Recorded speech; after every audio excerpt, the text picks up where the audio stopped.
سورۃ الحجرات میں اللہ تعالیٰ نے صحابہ کرام کو اسپیسیفکلی مخاطب کر کے فرمایا ہم تو شائی کوئی نہیں نا ان کے مقابلے پہ. یا ایھا الذین آمنوا لا ترفعوا اصواتکم فوق صوت النبی، اے اہل ایمان رسول اللہ صلی اللہ علیہ وآلہ وسلم کی آواز سے بھی اپنی آواز کو بلند نہ کرنا، کہیں ایسا نہ ہو کہ تمہارے اعمال اکارت کر دیے جائیں اور تمہیں خبر بھی نہ ہو. اور صحیح بخاری میں موجود ہے یہ آیت مبارکہ اس امت کے ٹاپ کے دو بندوں کے بارے میں نازل ہوئی، سیدنا ابو بکر اور عمر رضی اللہ عنہما وعلیہم السلام. اور وہ راوی حدیث کہتا ہے عبداللہ ابن ابی ملیکہ تابعی، وہ کہتا ہے قریب ہے کہ اس مخلوق کے سب سے بہترین دو بندے برباد ہو جاتے جب انہوں نے انجانے میں رسول اللہ کے حضور آپس میں بات کرتے ہوئے اپنی آوازوں کو بلند کیا. رسول اللہ کے ساتھ گستاخی نہیں کی، آپس میں ایک بات کے اوپر جھگڑا ہوا. نبی اسلام کی یہ مبارک عادت تھی جب کوئی قبیلہ مسلمان ہوتا تھا تو ایک فوکل پرسن اس کے لیے مقرر کرتے تھے. حضرت ابو بکر نے مشورہ دیا کہ یہ شخص زیادہ مناسب ہے، اس سے ہم کمیونیکیٹ کریں گے. حضرت عمر نے کہا کہ نہیں یہ نہیں یہ. اس میں ان کا آپس میں اختلاف ہوا. حضرت ابو بکر نے کہا کہ تم ہمیشہ میری رائے کی مخالفت کرتے ہو. اس پہ ان کی آپس میں آوازیں بلند ہوئیں اور اللہ تعالیٰ نے ان کو بھی کہا کہ تمہارے اعمال برباد ہو جائیں گے اور تمہیں خبر بھی نہیں ہوگی. اور بخاری کے الفاظ ہیں کہ جب یہ آیات نازل ہوئیں تو حضرت عمر اتنی آہستہ آواز میں گفتگو کرتے تھے کہ نبی علیہ السلام کو سنائی نہیں دیتی تھی. آپ کہتے تھے تھوڑا اونچا بولو. اور اللہ تعالیٰ کو پھر یہ ادا اتنی پسند آئی کہ اگلی آیات نازل ہوئیں.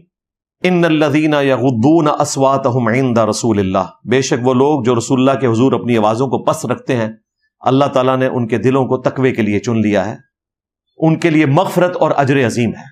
اور یہ وہ آیات ہیں جو آج بھی روزہ شریف کے اوپر لکھی ہوئی ہیں.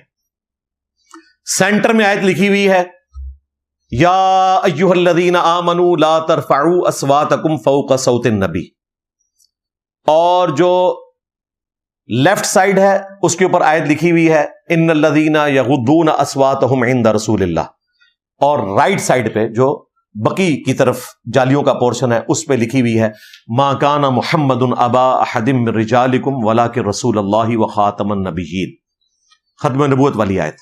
یہ کرٹیکل آیات جو ہیں وہ آج بھی روزہ شریف کے اوپر لکھی ہوئی ہیں.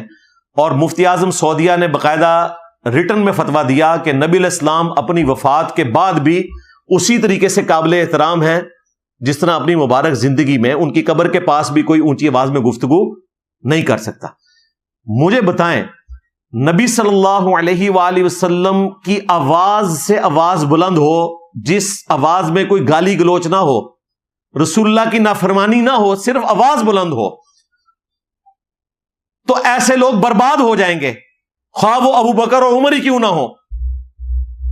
تو جو رسول اللہ کی تعلیمات کے مقابلے کے اوپر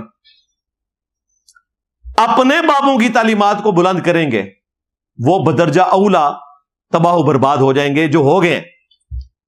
اس لیے ان کو میرا یہ نعرہ بڑا برا لگتا ہے، میرے نبی سا ہے ہی کوئی نہیں، تیرے بابے تھے شاہی کوئی نہیں. کیونکہ تم نے اپنے بابوں کو رسول اللہ کے مقابلے کے اوپر کھڑا کیا ہوا ہے.